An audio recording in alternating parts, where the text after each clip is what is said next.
So listen, there was a post that was put up, and this is totally switching gears here. There's a post that put up where 50 had said something, I believe he worded it, depression is a luxury for rich people. What do you guys think about that statement? Totally agree. You do? I totally agree. Okay. Mo, I don't agree. you don't agree? Okay, so we have an agreement. We have a No. disagree. Bet. I'm a little torn only because I get it. However, I'm new to coming into the knowledge of some understanding as far as mental health is concerned, so I'm a little down the middle. I'm like, I believe he's true according to how I was brought up. So what did he mean by that though? Like what was he saying? What I got from it was I didn't have an opportunity to be depressed when I was younger. It was either you figure it out, get over it, and move on to the next thing, or you miss out on all the good things. Well, I don't, and this is where I disagree because I get it that you don't get the time to like mellow in your depression or you know what I'm saying, like kind of sit there and be coddled about it, but that does not negate the fact that you were depressed. Yeah. And that depression that you had as a child, you know what I'm saying, we revisited that in our marriage. You know what I'm saying? So it's not that I don't get to be depressed. It's like when you have money, you get the treatment, to get the diagnosis, to get the help, to get the support. But when you struggling, you gotta shut up, nigga, keep it pushing. You know what I'm saying? And I think that's a lot. What I heard, I think he was saying, from our background, our culture, a lot of time we can't take time off. We can't take the time to nurse depression or nurse feelings of not feeling well. But that's part of the epidemic of our culture, man. Yep. That's why we got so much PTSD because we're not handling or being properly addressed when it comes to that. That part. And that's the part where I agree that we don't get, that's not the luxury that our community has to be depressed. We don't have the luxury to be able to, I mean, my kids, so I take my kids to therapy, we take our kids to therapy, and I see 4-year-olds, 3-year-olds in therapy. You know what I'm saying? And I'm like, my kids are like 15, 16, like when they started going to therapy, they was like 14, 15. Right. You know what I'm saying?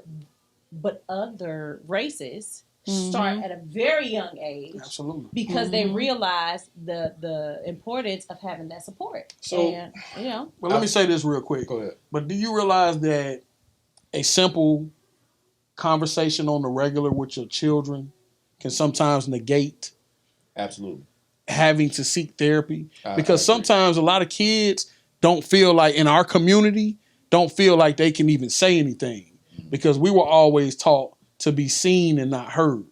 We were never allowed to be in grown-up conversations. Yeah. We weren't allowed. So when you start telling your children, go to your room, go watch some TV, or do this or do that, and a lot of times they're coming to you to talk. Right.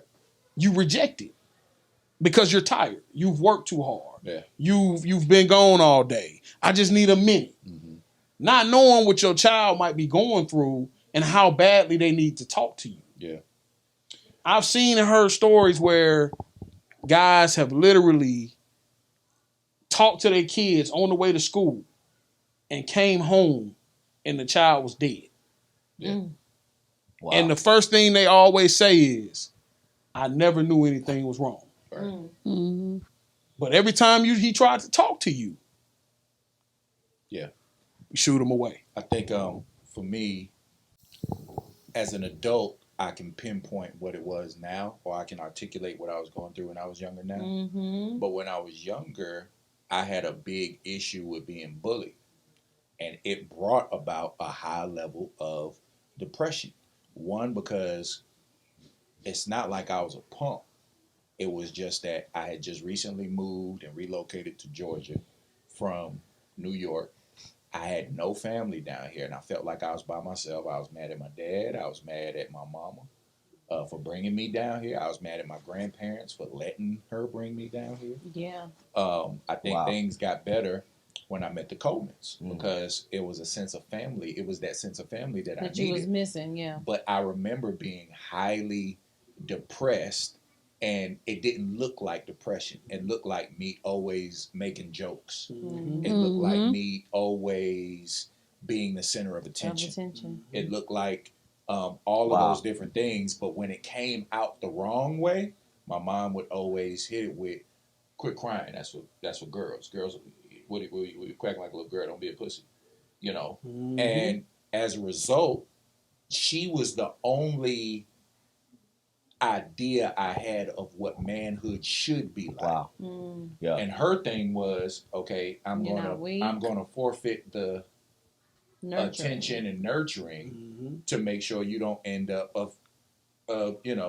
target. A target in her mind, and that was probably her heartbeat. Weak, but more so, you're not going to be out here being gay. Because back in the 80s, that was a big thing. Yeah. Absolutely. That was a huge thing. Because that was like the whole single parent mother usually raised someone. A woman raising a man is usually going to raise a soft man. Yeah. And that, her thing was, you need to know your father wasn't about those things. He was about this and that. So any story I heard about my cousin Keith, about my dad, I would try to magnify that. So I naturally gravitated towards the negative things of Godby Road, Washington Road, because in my mind, I'm trying to be manhood. like him. Yeah. But every time I had a moment of, I feel some type of way, I just don't know, I'm too young to articulate it. Going back now, I know what it was, but it was always dismissed quickly. So your picture of manhood came through stories of your family or gangsters. Story of the cloth I'm cut from. Where you're from. Yeah. But what you're supposed to be made What were they of? supposed to be? They were supposed to be gangsters. Like, that's what they were. Yeah. You know, they came from a certain background where they were feared. Yeah. And now I want to be feared, just like my people. That's all I want. This is the problem. Our people, and I speak about, melanated people. When I say my people, we for some reason seem to glorify the manliness of a gangster. Yes, sir. As if a man that gets up and goes to work every day is not the same man. Yeah. Or a man who coaches your kids on the football field is not the same man. Right. Or the man who's teaching your child in the classroom is not the same man. Or have the same struggles. Or the doctor. But I think because we're not seeing the same results a lot of times in the neighborhood. Absolutely. It's result driven. When I see that dope boy and I see that gangster and I see that T-top Cutlass on them D's and they rolling, I want that. Period. Because the dude that's doing it the right way seems to be having a hard time. Right. He's struggling. Yes, sir. He's struggling. Yeah, he's I struggling. don't want the struggle. And that's the same thing these kids are going through today. So that's true. When we look at it from that standpoint, things really ain't changed. They've just, the lingo and the color presentation and the smell of it has changed. Absolutely. The delivery of it has changed. Yeah. You know what I'm saying? Yeah. So, but this is why we have a world full of kids that are willing to take penitentiary chances for stuff that mean absolutely nothing. Some of them. You got a lot of them. Ain't willing to take no penitentiary chance. But your family dynamic is different. Though. Right. We're talking about these young people we're not talking about middle class people. We're talking about people that came from where we once came from. In the neighborhood. When you say middle class, what do you mean?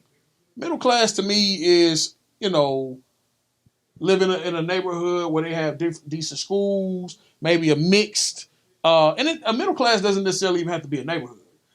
I'm going to say middle class is anybody that makes over a certain amount of money. Correct. To be able to pay their bills and take care of their families.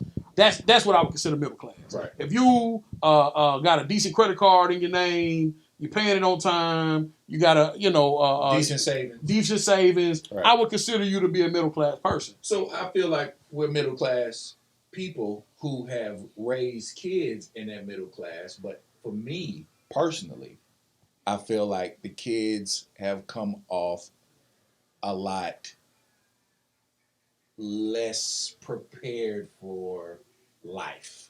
For me.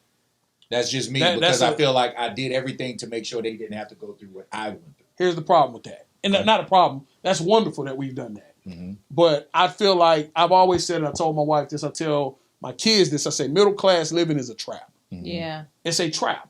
I say because most people who are middle class people came from the hood. Yes, sir. Or they came from humble beginnings. Yes, sir. What do we do to get out of that? We work our tails off, and we have children. We bring them into this arena where we work our tails off. Right. But we work so much to the point where we don't have time to spend with the kids. Mm-hmm. So what do kids start to look at? What do they start to worship? What do they start to spend time with? Friends, Instagram, Facebook. Mm-hmm. This is what they start to learn from, right? So when kids start to get their first taste of money, and then we no help to it, what do we buy them?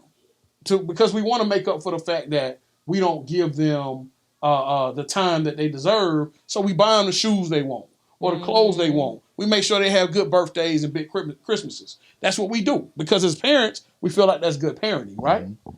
None of the time we're not having any conversations with them about what that stuff means and what it should mean. Mm-hmm. It really doesn't have any value. I understand you like it, but let's not work towards getting these things. Right. Let's work towards getting your education. Let's work towards focusing on your craft. Let's work towards this. We're trying to set them up. We're supposed to be showing them why and how we got this. I got you. So when they get it, it comes easy. So when they start making money, they want to still look the same way. When they move out your house, they still want to wear the nice clothes and the nice shoes, right? Mm-hmm. So what do? We start buying those things and not paying bills. We end up getting evicted or we end up losing the place. Now we're back where we started. Mm-hmm. And a lot of times it's easy. Let's just put it on the table. You might move to the hood. You might find a girl on Section 8. Mm-hmm. Now I'm living with a girl. She ain't paying no rent. I had that. Remember that? Yeah. $8. She paying $8 a month in rent. So now my money. We used to go over a light-skinned girl house. Mm-hmm. But my money is not my money. Right. I can take my money and I can ball out of control with it. Act like I ain't got no responsibility. No responsibility. See, this is hood mentality. And they become dependent on the Section $8, 8, on the food stamps. So now we're not moving anywhere. Now we're raising kids in an environment that they should have never been in and never had to be in had you worked harder or had your parents put more time into showing you how they got to become middle class. I agree. We have to set our kids up for success. Stop putting so much emphasis on the things that don't matter and start putting things like right now, I've coached a lot of kids in football. The emphasis has always been to get to the D1, get to a good school so I can play D1 football, perform. The meantime, they're not performing in the classroom. Mm-hmm. Mm-hmm. So now what could have been a D1 scholarship is no longer a scholarship at all. Now you're at a JUCO. Exactly. Or now you at a you can't even get a D3 scholarship because D3 scholarships are high academics. And there's a certain level of failure. Right. And that comes with that because you want to go D1, but you hit JUCO. Absolutely. Yeah. So now your mind is messed up. Yeah. It's all about training and balancing and keeping our kids balanced. I understand we have to work hard. Every last one of us do. But you had alluded to it earlier. Once a week, sit down at the table, have dinner together. Yeah. So that's what we're saying when it comes to balance. How do we balance? You know so are you saying all that contributes to depression? Because I thought so that's like a direct reflection of depression. Because why? I'm confused. I would say what he was saying is linear to that. It's linear. Yeah, because I believe that's a culmination of all of that is what causes depression, especially in young people. You know what I mean? The lack of guidance, the lack of time. People need people. Mm-hmm. If we don't spend enough time with each other, it's like solitary confinement. Every time you hear the stories about prisoners going into solitary confinement, they hate going in it because it makes them go crazy. You need people in order to live. Like, I need to see what you're doing. I need to be able to have a physical touch. Imagine not ever being touched growing up. Not ever getting a hug. Not ever getting which is someone a real tell you thing. I love you. That's so real. I literally I dealt with that even just in when I started having panic attacks and crap. Like that was one of the areas when I was going to a therapist and talking to the Lord about things. Like he highlighted those things to me, like legit. And I had to go ask my mother questions. Absolutely. Like, it's real. did I get picked up? You know what I'm saying? Because I didn't remember. I couldn't recall. Didn't remember ever being. I could not recall. Conversation. Right. Yes. Like, I don't remember having a real I conversation. didn't. It's weird when me and my mom hug now because we were never affectionate. Like I think I called her. I was joking around. I was like, "Mommy, don't call me that. Wow. It don't even feel right. It don't even feel right." Wow. Cringy. You know, and I was Serious, just man. I was just playing, but Yeah. I was playing with my mother. Yeah. Right. You know what I'm saying? Yeah. And you know, she was dead serious. Don't call me that. What's wrong with you? Mm-hmm. Quit acting like a little. You know what I'm saying? Because I'm like, I oh, man, remember, let's get there. Mama I don't play, remember man. She's never played. when She's straight when I first started realizing something was off was when I used to see him playing with my daughters. You know what I mean? Or he would be affectionate with them, pick them up and stuff. And I used to be kind of jealous. So I thought that was weird. pretty You know what I'm weird. saying? But I you was didn't know like, where it was why coming am I from. jealous of that? Right. Like, that's You should very want strange. that. You should want Right. your father to be- But that was like the first instance I was like, yeah, something ain't right about that. You know what I mean? Like, But that self-recognition is powerful because a lot of people would act on the jealousy versus realizing something's not. Yeah. I need to go something get me ain't some help right. about Yeah, this. yeah, Because yeah. you're right. I mean, there's a lot of things in our lives that trigger and we don't know where that stuff comes from. Right. And if you start to look back on your life and go deeper and deeper, then you start to see Yeah. the origin story of where a lot of our issues, depression, Yep. and things like that come from. But back to how we started the conversation. What's crazy is how is it that we were able to overcome the depressions without having the access to the therapy? I ignored Because you man, ignored it. I would say it's grace. Is that Like, overcoming though? I would say that's Nope. grace. It's sweeping it under the rug. It's Right. grace, You think it's legit, grace? because with depression, there's a chemical imbalance. When you say that though, when you say it's grace, what do you mean it's grace? Like, what does that mean? Jesus. Yeah, relationship. Absolutely. The unknown. Like, That's you didn't even definitely- know that the Lord was gracing you to make it to a certain point at that time. Because not everybody know what grace is or what that Absolutely. means. Like when the Lord literally covers your life or has his hand on your life because you shouldn't have made it out And of on your life, man. that type of thing. Like legit, because of just chemical imbalances, people's Facts. bodies Absolutely. respond differently Facts. Yeah. for all kinds of different. You know what I'm saying? Facts. Like there are people that will hang themselves tonight Yeah. Yep. over something Because that of a may chemical because of a chemical imbalance, Absolutely. and Have no usually control over it's it. impulse. But grace brings So- gives you the articulation to even go back, like the recognition that Jay was talking about. You had. Yeah, That's what grace does. Yeah, heck absolutely. yeah. It shines light Like, on there's dark no areas way. in your life that you should have been dealt with. There it is. That's- Shining Yeah. light, That's man. real. Yeah. Guys, That's real. yo, it's a lot been said today. You know what I'm saying, man? First of all, man, it's amazing just that we've been able to sit down like this as family. You know what Yeah. I'm saying? And I know when we talk about family by choice, man, we definitely want to invite others to become a part of this family. And Absolutely. As people watch this, man, we all just come together and we share, we grow, we sharpen each other, because there's a lot of perspectives in this room. There's a lot of life experience in this lot of room. life, man. We've been through a lot of different, just Mistakes. a lot of mistakes. A lot of mistakes A that lot we of- learned from. Mistakes that we learn from, a lot of different pressures, and, Oh yeah. Yeah. That's real. and then places where we triumph. Yeah. You That's know what I'm right. saying? Yeah. So, man, I'm excited to move forward with this. I'm too. excited to just keep going, man. Yeah. Family by choice, we in the building, man. Make sure y'all keep tuning in.